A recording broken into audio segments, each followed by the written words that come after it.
ஞானானந்தமயம் தெய்வம் நிர்மலஸ்படிகாகிருதியும் ஆதாரம் சர்வ வித்யானாம் ஹயக்ரீவம் உபாஸ்மகே. நேயர்கள் அனைவருக்கும் அஸ்ட்ரோ கேஎஸ் ஐயங்காரின் பணிவான நமஸ்காரங்கள். ராகு கேது பெயர்ச்சி 2025 ஏப்ரல் 26ஆம் தேதி சித்திரை மாதம் 13ஆம் நாள் சனிக்கிழமை ரேவதி நட்சத்திரத்தில் இந்த ராகு கேத்துவினுடைய பெயர்ச்சியாகுது. ராகு கேத்து பெயர்ச்சி அப்படின்றது என்ன அப்படின்னா, ராகு கேத்து இந்த ரெண்டு கிரகங்களும், அதாவது ஒரே கிரகங்கள், ஒன்று தலையாகவும் ஒன்று வாலாகவும் கருதப்படுகிறது. இந்த ரெண்டு கிரகங்களும் பார்த்தாலேயானால் 180 பாகையில் ஒன்றுக்கு ஒன்று இருக்கும். இதன் மூலியமாக பார்த்தாலேயானால் எல்லா கிரகங்களும் 7 கிரகங்களும் வலப்புறமாக போகும், கிளாக் வைஸில் போகும். ஆனால் ராகு கேத்து மட்டும் இடப்புறமாக போகும், அதாவது ஆன்டி கிளாக் வைஸில் போகும். இதன் மூலியமாக இவ்வளவு நாள் மீன ராசியில் இருந்த ராகு இப்பொழுது கும்பராசிக்கும், கேது கன்னியா ராசியில் இருந்தவர் இப்போ சிம்ம ராசிக்கும் வரார். அதாவது பூரட்டாதி 4ஆம் பாதத்தில் இருந்தவர் பூரட்டாதி 3ஆம் பாதத்துக்கு வரார். உத்திர நட்சத்திரம் 2ஆம் பாதத்தில் இருந்த கேது உத்திர நட்சத்திரம் 1 பாதத்துக்கு வரார். ஸோ இதுதான் ராகு கேத்துவினுடைய மாற்றம். இது 26/4/2025 வருது. இதற்கு அடுத்த ராகு கேது பெயர்ச்சி பார்த்தேனால் 13/11/2026. பொதுவாகவே 1.5 வருஷம் இந்த ராகு கேத்துக்கள் ஒரு ராசியிலையும் இருக்கும். ஒரு ராசியிலிருந்து அடுத்த ராசிக்கு போகிறதுக்கு 18 மாத காலமாகும். ஒரு நட்சத்திர பாதம், அதாவது 9 நட்சத்திர பாதம் கொண்டது ஒரு ராசி. அந்த ஒரு நட்சத்திர பாதம் 2 மாதங்கள் இது எடுத்துக்கும். இந்த ராகு கேது ரெண்டுமே பார்த்தேனால் துர்கிரகங்கள், அதாவது அசுப கிரகங்களாக சொல்லக்கூடியது. அதாவது பாம்பே வலியுது அப்படின்னு சொல்லக்கூடிய அளவுக்கு எல்லாவற்றையும் பிடித்து பீடித்து ஆட்கொள்ளக்கூடிய பாம்புகள். ராகுவை விட கேது மிகவும் கொடுமையானது. இது ராகு கேத்துவினுடைய தன்மை.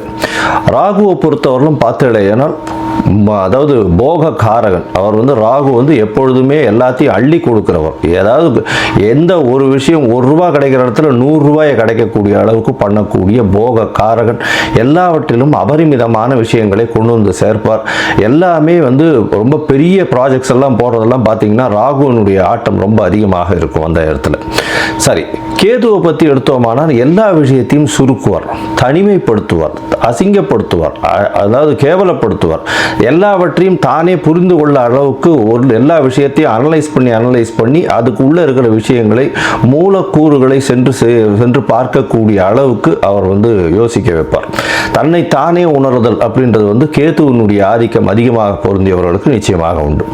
இதை தவிர பார்த்தாலேயானால் ராகுவை பொறுத்தவர்களும் 1 100 கூடியவர், ரொம்ப பெருசாக பிரம்மாண்டத்தை கொடுக்கக்கூடியவர்.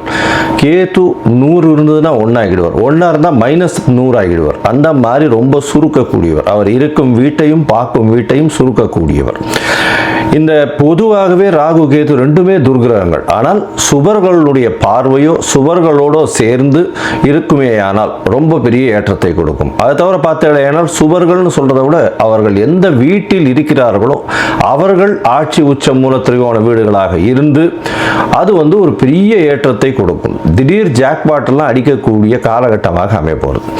அதை தவிர பார்த்தேனால் ராகுவை பொறுத்தவரையிலும், அதாவது வெளிநாட்டிலிருந்து, வெளி மாநிலத்திலிருந்து, வெளி ஊரிலிருந்து, வெளி மதத்திலிருந்து இவர்கள் மூலியமாக உங்களுக்கு இன்வெஸ்ட்மெண்ட் ஃபண்டு வரும். திடீர் வேலை பிராப்திகள் வரும். வெளிநாடு போகக்கூடிய வேலை பிராப்திகள்லாம் நிறைய வரும். அதை தவிர பார்த்தேனால் வெளியூர் வெளி மாநிலம்லாம் போயிட்டு வரக்கூடிய வாய்ப்புகள்லாம் ரொம்பவுமே அதிகமாக இருக்கும். ஆனால் கேத்துவை பொறுத்தவரையிலும் பார்த்தேனால் கேத்துவுக்கு பொதுவாகவே பார்க்கும்போது அது மருத்துவ கிரகம்னு சொல்லக்கூடியது. மருந்து, அதை தவிர மயக்க நிலையை உருவாக்கக்கூடியது, மயக்க மருந்து, இந்த மாதிரியான விஷயங்கள், போதை வஸ்துக்கள், போதை தரும் இடத்துலையே ஒரு இடத்த விட்டு வெளியில் போகாமல் இருக்கக்கூடியது. ராகுவும் போதை தருவார். போதைக்கு உண்டான பொருட்களுக்கு உண்டானது இது பண்ணுறது, ட்ரக் டிராஃபிக்கிங், இதெல்லாம் பண்ணுறதுக்கும் ராகு வேணும். கேது அந்த மூலப்பொருளாக இருப்பார். அதுதான் ரொம்ப விஷயம். 2 பேர் பேருமே ஒரே இடத்துல வருவாங்க, ஆனால் கொஞ்சம் கொஞ்சம் மாறுபடுவாங்க. ரொம்ப ஜாகிரதையாக அதை வந்து கணக்கு பண்ணணும். அது தவிர பார்த்தேனால் அதாவது இந்த பில்லி சூன்யம் ஏவல் ஒருத்தரை வந்து பயமுறுத்துறது இந்த மாதிரியான விஷயங்கள் எல்லாம் கேத்துவனுடைய ஜாலங்கள் அதிகமாக இருக்கும். ராகுவை பொறுத்தவரையிலும் அவர் சொல்லி அடுத்தவங்க கேட்டு மயக்க வைக்கக்கூடிய அளவுக்கு அந்த கரும்பாம்பு செம்பாம்புன்னு சொல்லுவாங்க. ராகுவை கரும்பாம்புன்னும் கேத்துவை செம்பாம்புன்னு சொல்லுவாங்க. ராகுவுக்கு பார்த்தீங்கன்னா 18 வருஷம் இந்த விம்சோத்தரி திசையில் கொடுத்துருக்காங்க. கேத்துவுக்கு 7 வருஷம் கொடுத்துருக்காங்க. 18 வருஷத்தில் ஒருவருக்கு ராகு நல்லபடியாக இருந்து சுவர்களால் பார்க்கப்பட்டு அவர்களுடைய இருந்த இடத்தினுடைய வீட்டினுடைய அதிபதி ஆட்சி உச்ச மூல திரிகோணம் திக்பலம் இந்த மாதிரியான விஷயங்கள் அடைந்திருந்தாரே ஆனால் நல்ல ஒரு யோகத்தை அந்த காலகட்டத்தில் கொடுப்பார். இப்போ பார்த்தேனால் இந்த ராகு கேத்துக்கு பார்த்தீங்களேனால் ராகுக்கும் கேத்துவுக்கும் சிறு சிறு அதாவது பிரச்சனைகள் இருக்குமே ஆனால் அவர்கள் இருக்கும் இடத்தின் மூலியமாக பிரச்சனை இருக்குமே ஆனால் அவர்களுக்கு என்ன எளிய பரிகாரம் செய்யலாம் அப்படின்றத பார்க்கும்பொழுது ராகுவுக்கு எளிமையான பரிகாரம் அப்படின்னு சொல்லக்கூடியது ராகு காயத்ரி. ராகு காயத்ரி அப்படின்றத சொல்லணும்னா ஓம் நாகத்வஜாய வித்மஹே பத்மஹஸ்தாய தீமஹி தன்னோ ராகு பிரச்சோதயாத். நான் திருப்பியும் சொல்கிறேன். ஓம் நாகத்வஜாய வித்மஹே பத்மஹஸ்தாய தீமஹி தன்னோ ராகு பிரச்சோதயாத் அப்படின்றது ராகு காயத்ரியும். கேதுதா காயத்ரி அப்படின்னு சொல்லக்கூடியது ஓம் அஸ்வத்வஜாய வித்மஹே சூலஹஸ்தாய தீமஹி தன்னோ கேது பிரச்சோதயாத் அப்படின்றதையும், அதாவது திருப்பியும் சொல்கிறேன். ஓம் அஸ்வத்வஜாய வித்மஹே சூலஹஸ்தாய தீமஹி தன்னோ கேது பிரச்சோதயாத் அப்படின்றது ஒரு நாளைக்கு ராகுவினுடைய காயத்ரி 7 முறையும் கேதுவினுடைய காயத்ரி 4 முறையுமாவது சொல்வதன் மூலியமாக ராகு கேத்துவுக்கு செய்யக்கூடிய எளிய பரிகாரமாக சொல்கிறோம். அது தவிர பார்த்தேனால் ராகு கேத்துவுக்கு வேறு என்னென்ன அப்படின்னா ராகுவுக்கு உண்டான கடவுளாக சொல்லக்கூடியது வந்து இந்த பத்ரகாளி, மிகுந்த கோபத்தில் இருக்கக்கூடிய ஆக்ரோஷத்தில் இருக்கக்கூடிய கடவுள்கள். அது தவிர பத்ரகாளி, அதுக்கப்புறம் பார்த்தேனால் இந்த இது ஐயனார் அந்த மாதிரியான இதுவில் சொல்லுவோம். அது தவிர பார்த்தேனால் இந்த பிரத்யங்கரா இவங்கள்லாம் ராகுவுக்கு உண்டான தெய்வங்களாக சொல்லக்கூடியது. அதுக்கப்புறம் பார்த்தேனால் நரசிம்மர் ராகுவுக்கு உண்டான தெய்வம். ஏன்னா மிகுந்த கோபத்தோடு ஆக்ரோஷத்தோடு இருக்கக்கூடியவர். இதெல்லாம் வந்து இந்த தெய்வங்கள் எல்லாமே வந்து ராகுவுக்கு உண்டான பரிகார ஸ்தலங்களாக இந்த தெய்வங்கள் இருக்கக்கூடிய இடத்த இது பண்ணலாம். அது தவிர பார்த்தேனால் இவர்களுக்கு எலுமிச்சம்பழம் மாலை, எலுமிச்சம்பழம் இதில் வந்து நல்லெண்ணெய் விட்டு இது ஏற்றுறது, எண்ணெய் விட்டு திரி போட்டு விளக்கு ஏற்றுறது. அது தவிர பார்த்தேனால் பூசணிக்காயை 2ஆக கட் பண்ணி அதில் இருக்கிற சதப்பத்தை எடுத்துட்டு எண்ணெயை விட்டு ஏற்றுறது. இதெல்லாம் வந்து ராகுவுக்கு உண்டான தோஷங்களை நிவர்த்தி செய்யக்கூடியது, ராகுவுக்கு உண்டான எளிய பரிகாரங்களாக சொல்லக்கூடியது. அது தவிர பார்த்தீங்களேனால் இந்த இது கேத்துவுக்கு உண்டானது என்ன அப்படின்னா விநாயகரை சொல்வார்கள். அது தவிர ஆஞ்சநேயர், அதாவது தலை மாறியவர்கள், அதாவது விநாயகரும் சரி ஆஞ்சநேயரும் சரி இவர்கள் 2 பேரையும் சொல்லுவாங்க. அது தவிர வந்து சித்தர்கள், யோகிகள், ஞான குருமார்கள், குரு பீடங்கள், மடங்கள் இதெல்லாம் சொல்லக்கூடியது. இந்த இடத்துக்கெல்லாம் போய் உங்களால் முடிஞ்ச படிப்புக்கு உண்டான ஏதாவது உங்களால் தானங்கள் செய்ய முடிஞ்சதே ஆனால் இந்த இடத்துல ஒரு நல்ல ஏற்றம் கிடைக்கும். அது தவிர பார்த்தேனால் இந்த இது ஆட்டிசம் சைல்டு, மனநலம் சற்று பேதலித்து குன்றி இருக்கக்கூடிய குழந்தைகள், வளர்ச்சி குன்றிய குழந்தைகளுக்கு உங்களால் முடிந்ததை செய்யும் பொழுது கேத்து பகவானின் மூலியமாக வரக்கூடிய எல்லா பிரச்சனைகளிலிருந்தும் நிச்சயமாக விடுதலை பெறலாம். ராகு வந்து பாம்பு அப்படின்னு சொல்கிறதுனால கரு நீலம் அவருடைய கலராக சொல்லக்கூடியது. அதே மாதிரி பார்த்தேனால் கருப்பு உளுந்து அது அவருடைய தானியம். கேத்துவுக்கு பார்த்தேனால் மல்டி கலர், அதாவது பல வண்ணங்களை கொண்ட ஷர்ட்டு இல்லைன்னா பல வண்ணங்களை கொண்ட விஷயங்களை தானம் பண்ணிங்கன்னா கேத்துவுக்கு பிரீத்தியாக சொல்லக்கூடியது. கேத்துவுக்கு வந்து கொள்ளு அது வந்து தானமாக கொடுக்கறதோ, கொள்ளு வந்து தானமாக இது பண்ணுறதோ, அது அந்த தானியம் வந்து கொள்ளு வந்து கேத்துவுக்கு உண்டானது. ராகுவுக்கு பார்த்தீங்கன்னா இந்த சூதாட்டம், கேளிக்கை மையம், அதை தவிர பாரு, அந்த மாதிரியான விஷயங்கள் வந்து ராகுவினுடைய இடத்தின் கட்டுப்பாட்டை கொண்டவர் அவர். கேத்துவுக்கு வந்து மடம், அதை தவிர வந்து இது தபோவனம், இந்த மாதிரியான விஷயங்கள், அதை தவிர தனித்து இருக்கக்கூடிய இடங்கள், அதை தவிர வந்து இந்த தவம் செய்யும் இடம், இதெல்லாம் பார்த்தீங்கன்னா கேத்துவனுடைய இடமாக சொல்கிறாங்க. இது தவிர பார்த்தலையானால் இந்த ராகுவுக்கும் கேத்துவுக்கும் 3-11 பார்வை இருக்குன்னு சில ஜோதிட கிரந்தங்கள் சொல்கிறது.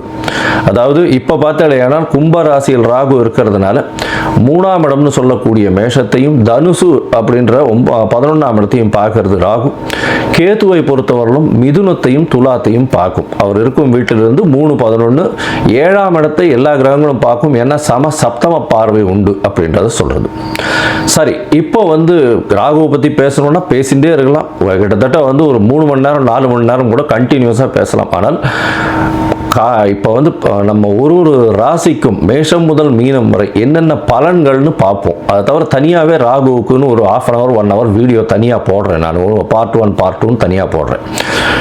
சரி, இப்போ மேஷம் முதல் மீனம் வரை இந்த ராகு கேத்து பெயர்ச்சியின் மாற்றங்கள், ஏற்றங்கள் என்னென்ன, அவர்களுடைய பார்வை என்னென்ன, என்ன பரிகாரங்கள் செய்யலாம், என்ன கோயிலுக்கு போகலாம் அப்படின்றத பார்ப்போம். இந்த சேனல், என்னுடைய சேனல் பார்த்துட்டு இருக்கவங்க உங்களுக்கு ஜாதகம் பார்க்கணும் அப்படின்னா நீங்கள் என்னுடைய மொபைல் நம்பருக்கு, கீழே கொடுக்கப்பட்டிருக்கிற மொபைல் நம்பருக்கு எனக்கு வாட்ஸ்அப் பண்ணுங்க. உங்களுடைய பெயர், உங்களுடைய தாய் தகப்பனார் பெயர், உங்களுடைய பிறந்த நேரம், தேதி, உங்களுடைய பிறந்த இடம், date of birth, time of birth, place of birth, உங்களுடைய நேம், பேரண்ட்ஸ் நேம், இது வரலாம் அனுப்புங்க.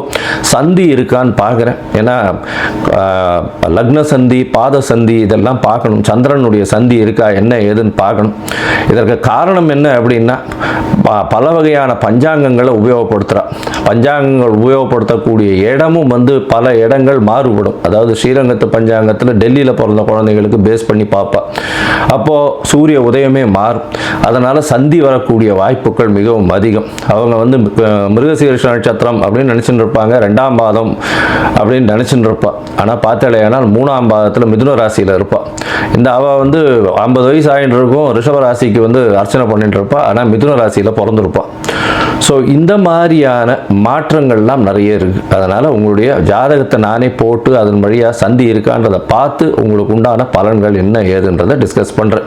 அதற்குண்டான கட்டணம் என்னன்றது போடுறேன். அந்த கட்டணத்தை செலுத்திட்டு நீங்கள் அப்பாயின்மெண்ட் எடுத்துக்கோங்க. சரி, இப்போது ராகு கேத்துவின் பயிற்சி 2025 2026 மேஷம் முதல் மீனம் வரை ஒரு ராசியாக. மகரம், உத்திராடம், திருவோணம், அவிட்டம், இந்த 3 நட்சத்திரம் 9 பாதங்களை கொண்ட ராசி. ராசியின் அதிபதி சனி பகவான். உங்களுக்கு 7 சனி நடந்துட்டு இருக்கு. இப்போ வந்து 7 சனி, ராசிக்கு 2ஆம் இடத்துல சனி பகவான் இருக்கார்.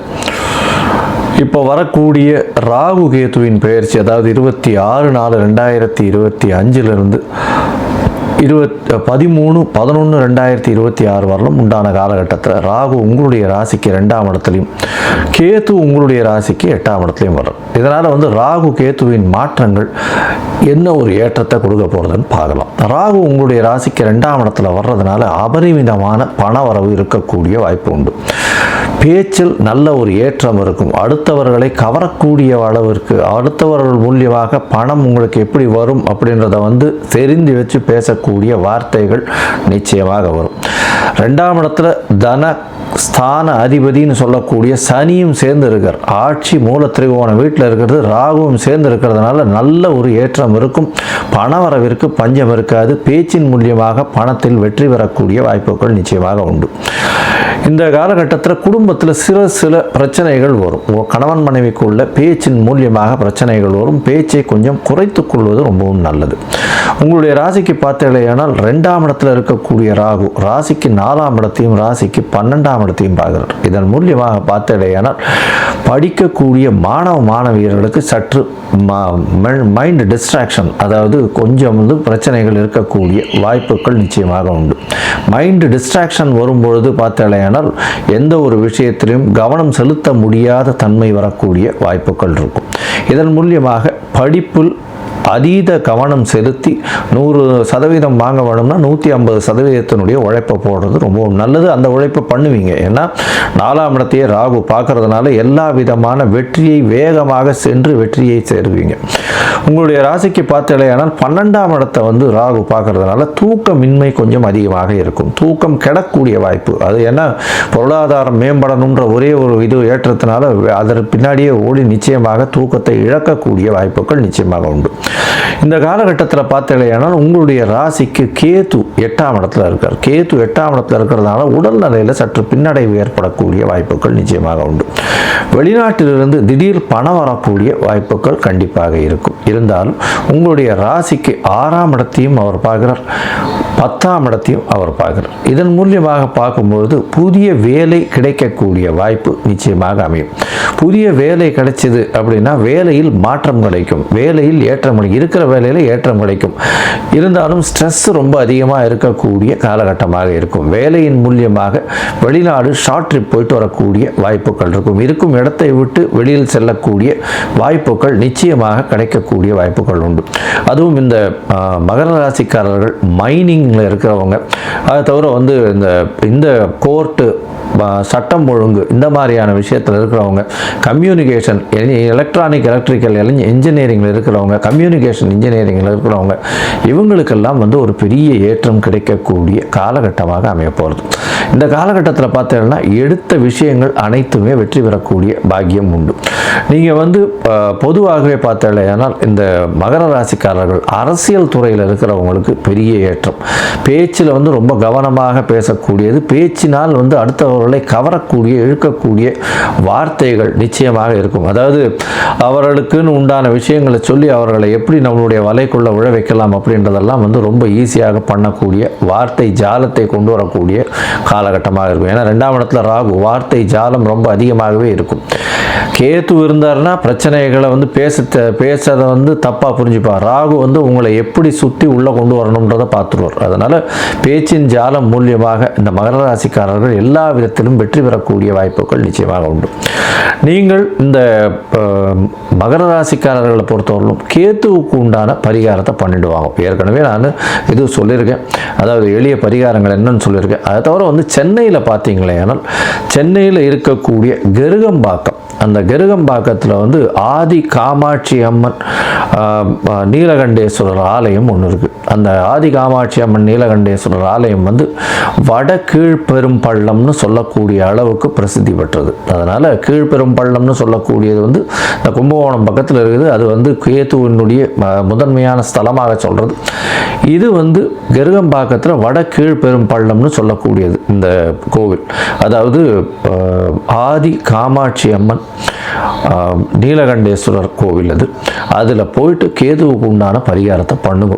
உங்களுக்கு வரக்கூடிய எந்த மாதிரியான பிரச்சனைகளும் சூரியனை கண்ட பனி போல இல்லாமல் போகக்கூடிய வாய்ப்புகள் உண்டு. சரி, மொத்தத்தில் பார்க்க பொழுது பார்த்தாலேயானால் இந்த மகர ராசிக்காரர்களுக்கு பணவரவிற்கு பஞ்சம் இருக்காது.